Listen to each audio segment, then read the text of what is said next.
Chers amis, bonjour. Ravi de vous retrouver. Notre second invité, David Moyal, monsieur le rabbin de la communauté juive de Cannes. Bonjour David. Bonjour Carole. David, vous êtes là pour nous parler de Lag BaOmer. Un rapide juste mémo au niveau de l'Omer, qui était à l'origine une période heureuse entre Pessah et Shavuot, entre le jour béni de la sortie d'Égypte et celui du don de la Torah que fit Dieu à Moïse sur le mont Sinaï. Cependant, le Talmud rapporte que durant ces temps joyeux, 24 000 étudiants de Rabbi Akiva, oui. l'un des fondateurs du judaïsme rabbinique, moururent d'une mystérieuse maladie, une épidémie mortelle, une plaie d'origine divine, pour la seule raison qu'ils ne se respectaient pas mutuellement. Les Juifs célèbrent Lag BaOmer comme le jour où cessa cette épidémie. Juste, la fête de Lag BaOmer tombe cette année le 3 mai. C'est une fête qui n'est pas prescrite par la Torah. C'est une fête qui clôt une période de tristesse et qui donne lieu à des réjouissances. C'est aussi, pour certaines, une fête mystique où l'on célèbre Shimon Bar Yochai. Rabbi Shimon Bar Yochai. Donc, monsieur le rabbin David Moyal, pouvez-vous tout d'abord nous rappeler ce qu'est le décompte de l'Omer ?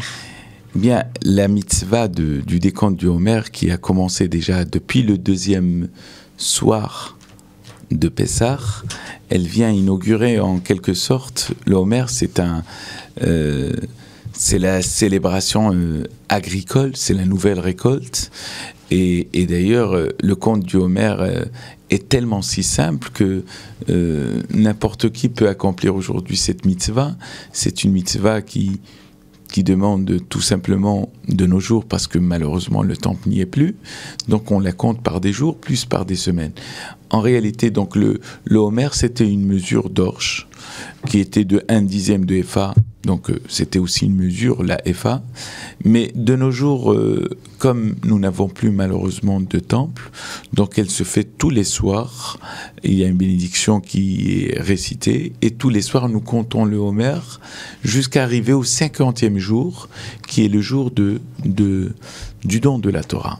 S'agissant maintenant de cette période, c'est vrai qu'elle était une période joyeuse, parce que c'est une période d'ailleurs qui part de la liberté à l'unisson, à la grande unité du schéma Israël. C'est le don de la Torah, c'est le jour où la Torah a été donnée au peuple d'Israël, le jour où la loi a été donnée, où socialement on allait régler un peuple. Donc le conte se faisait d'une manière joyeuse. C'est comme si un enfant à qui on disait « dans quelques jours tu vas recevoir ton cadeau ». Eh bien, il compte avec bien sûr joie ces jours qui le séparent.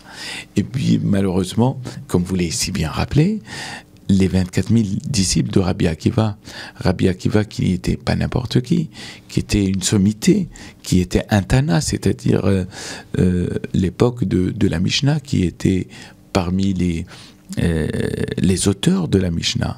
Il a formé entre autres plus de 24 000 élèves. Alors quand on connaît le parcours de Rabbi Akiva, qui n'a appris l'hébreu qu'à partir de 40 ans, donc ça nous laisse peut-être un grand espoir pour nous. Et il a donné naissance, pas à n'importe qui, parmi les éminents, les plus grands sages, qui ont, jusqu'à aujourd'hui, que nous suivons donc les traditions qui sont rappelées d'ailleurs dans le Talmud. Donc la période du Omer, elle va, je suppose, et on va y arriver, Lag BaOmer. Et là, c'est une période de tristesse, parce que du 1er jusqu'à Lag BaOmer, il y a eu cette épidémie que vous avez si bien rappelé. Elle s'est arrêtée, donc selon les textes, selon la tradition, elle s'est arrêtée le jour du 33e jour du Omer. Et il est important de rappeler le mot lag en hébreu. Lag veut dire 33, parce que chaque lettre a une correspondance en chiffres. Donc le lamed, c'est le chiffre 30, et le gimel, c'est 3. D'ailleurs, on apprend ça aux enfants. Le aleph, c'est 1, le bet, c'est 2, et ainsi de suite.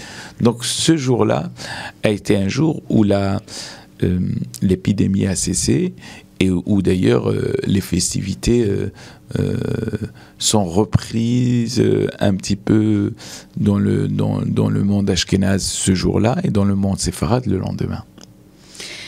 Et Rabbi Shimon, il était connu pour avoir exprimé sa vive opposition à l'époque à Rome et payer son intransigeance en passant 13 ans caché dans une grotte avec son fils Rabbi Elazar. Tout à fait. Rabbi Shimon, en quelque sorte, qui a fait partie des 4, donc 5 élèves de Rabbi Akiva qui n'ont pas été fort heureusement atteints par cette épidémie, et c'est grâce à eux que finalement la diffusion va se faire.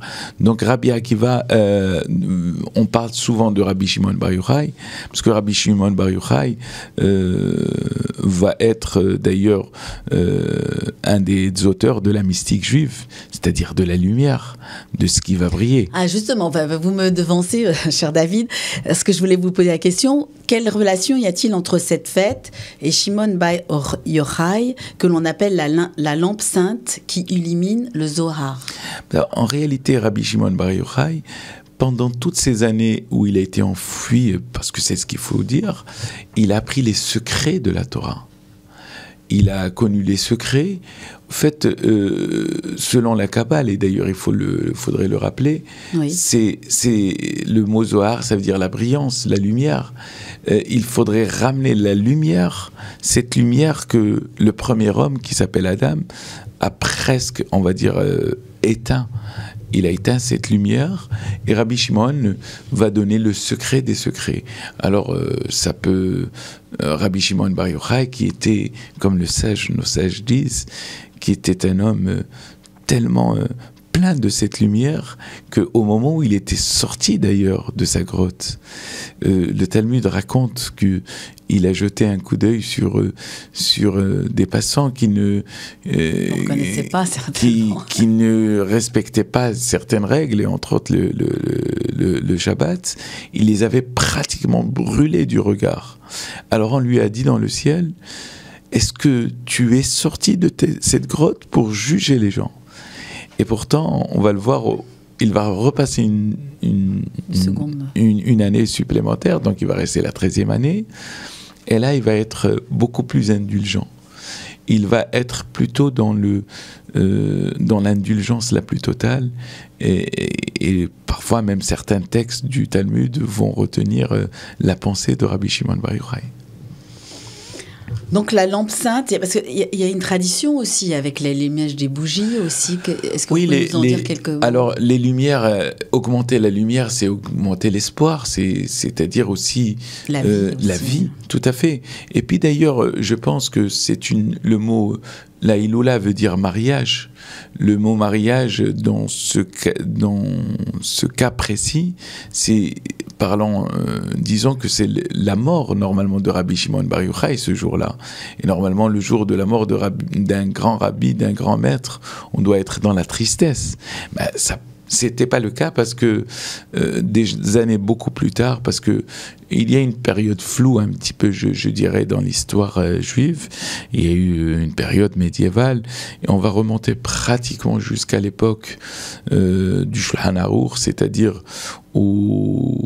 entre le 15e et le 16e siècle, où on va retrouver une bonne partie du monde kabbalistique qui va reprendre justement les écrits de Rabbi Shimon Bar Yochai, et ils vont définir ce jour-là comme un jour de joie. D'ailleurs, un des plus grands qui a eu la référence et qui a eu la vision un peu plus approfondie, qu'on appelle le Ari HaKadosh, qui a d'ailleurs vu, qui a eu par songe, que Rabbi Shimon Bar Yochai lui a dit de cesser de faire de cette journée un jour de deuil, parce que pendant de très longues années, ça a été une journée de deuil, et elle est devenue par la suite une journée de joie, la journée des rabbins, des rabbanim, où d'ailleurs dans toutes les contrées, que ce soit dans le monde ashkénaze et le monde séfarade, on va sur les tombeaux des tzadikim, et ça s'est fait donc au Maroc, en Tunisie, en Algérie, tout le monde allait sur les tombeaux pour célébrer, au fait, pas la mort, mais célébrer la vie quelque part, célébrer aussi la Torah que ces sages ont apportée au monde, c'est-à-dire la lumière. C'est pour ça que le Zohar s'appelle la lumière. Très intéressant. Donc là, comment on l'a fête au sein justement de la communauté? Nous allons la fêter le dimanche 2 mai. Non, nous allons le fêter cette année le mercredi. Ah pardon, mercredi 2 mai. Mercredi 2 mai, oui, tout à fait. Cette année, la Iloula, c'est le mercredi 2 mai.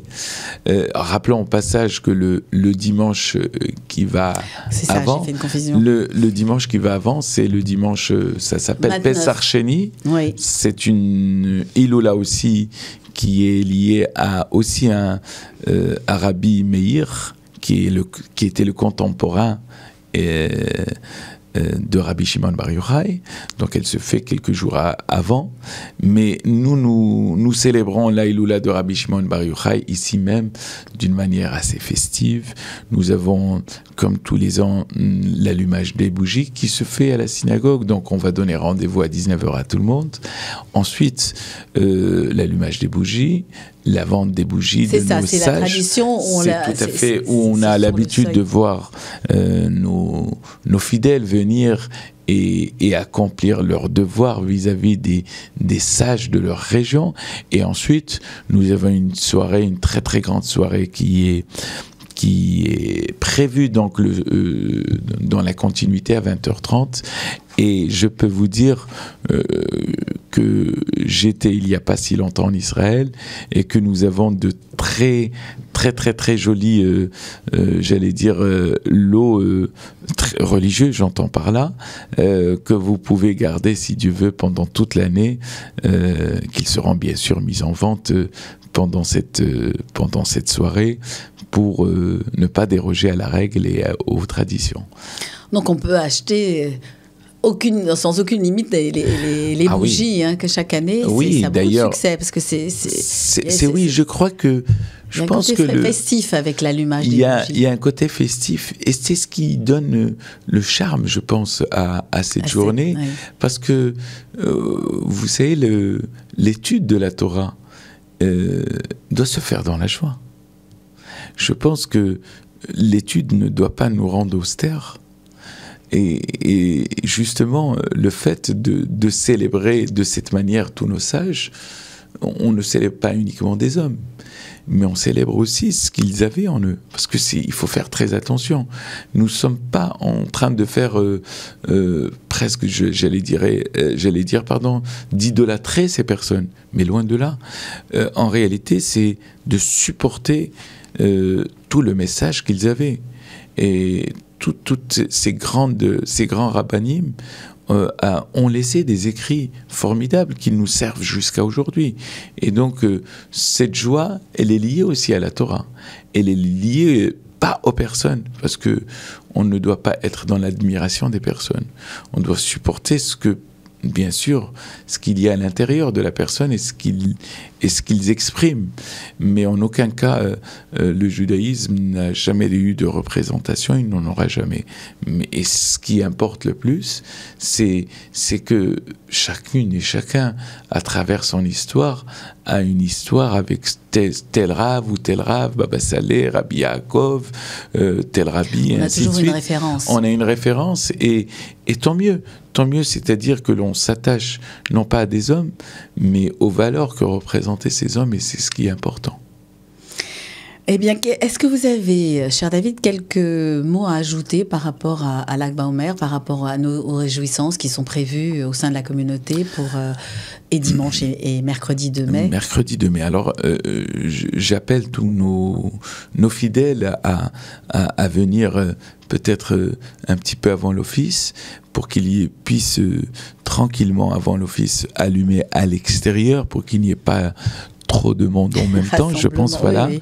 Parce que ça permet, mais je pense que... À partir de 18h À partir de 18h, les gens peuvent venir, la synagogue sera ouverte, d'autant plus que cette année, ça tombe bien, parce que je crois qu'il y a les vacances scolaires, donc oui. Les enfants, ils sont en congé, ils peuvent aussi venir, peuvent venir, les enfants, naturellement, du Talmud Torah, et même ceux qui ne sont pas du Talmud Torah, peuvent venir participer à l'allumage, qui se fait dans une bonne ambiance, et ensuite participer à l'office.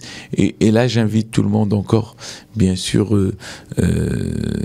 à réserver leur place, parce que la soirée qui va avoir lieu juste après l'office est une soirée très très festive, avec orchestre, avec grillade, un bon service. Maintenant, là, il se passe chaque semaine quelque chose au centre. Oui, je pense qu'il était important pour nous de donner une vraie vie à ce centre. Je crois qu'un centre qui vit, c'est un centre qui s'use avec le temps. Alors, on n'a pas peur de voir notre centre usé par la fréquentation, et bien au contraire, je le souhaite davantage. Eh bien, écoutez, cher David, merci beaucoup pour toutes ces explications. Nous rappelons à nos amis que vous organisez chaque mercredi soir un cours de pensée juive. Oui, tout à fait. On peut encore venir. Vous pouvez nous rappeler quel est le sujet là? Alors, 19h30, c'est-à-dire juste après l'office, nous avons maintenant un bon groupe qui vient tous les mercredis soirs. C'est 20h, je crois, 19h30, 20h30. Et d'ailleurs, nous avons en même temps, on arrive à se restaurer juste après, parce que il y a le restaurant, il y a la restauration juste après. Et honnêtement, nous avons un cycle de cours de pensée juive. Et d'ailleurs, nous avons parlé de l'Akba Omer, nous allons parler de Shavuot, et au fur et à mesure du temps, nous essayons d'inscrire les cours de pensée que nous avons aussi avec la réalité, avec la réalité du jour, et surtout avec les fêtes qui peuvent coïncider. En tout cas, ce sont des cours où il y a souvent de bons débats, de bonnes questions, et je trouve que de plus en plus la fréquentation est au maximum, et je peux que m'en réjouir. Eh bien, écoutez, merci beaucoup, David. Donc, le prochain mois, nouvelle fête et nouvelle explication sur les origines. La prochaine fête, quelle est-elle? La fête de Shavuot. Voilà. Je voulais vous le refaire dire. Merci beaucoup, David Moyal. Et nous vous souhaitons Shabbat Shalom à tous nos membres et de la communauté et des environs. À très bientôt et portez-vous bien. Shabbat Shalom. Shabbat Shalom.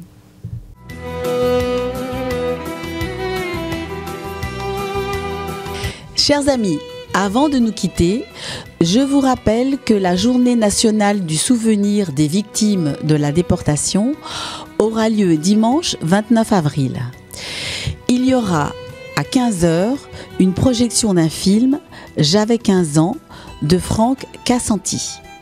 « J'avais 15 ans », c'est un documentaire qui raconte le parcours d'André Kirchen. Le 10 septembre 1941, André Kirchen, qui vient tout juste d'avoir 15 ans, tire sur un officier allemand à la station du métro Porte Dauphine. Le temps d'apprendre à vivre. Il est déjà trop tard, explique-t-il. J'aurais dû logiquement mourir à 15 ans. J'ai atteint aujourd'hui l'âge respectable de 80 ans. Et je me penche sur mon passé.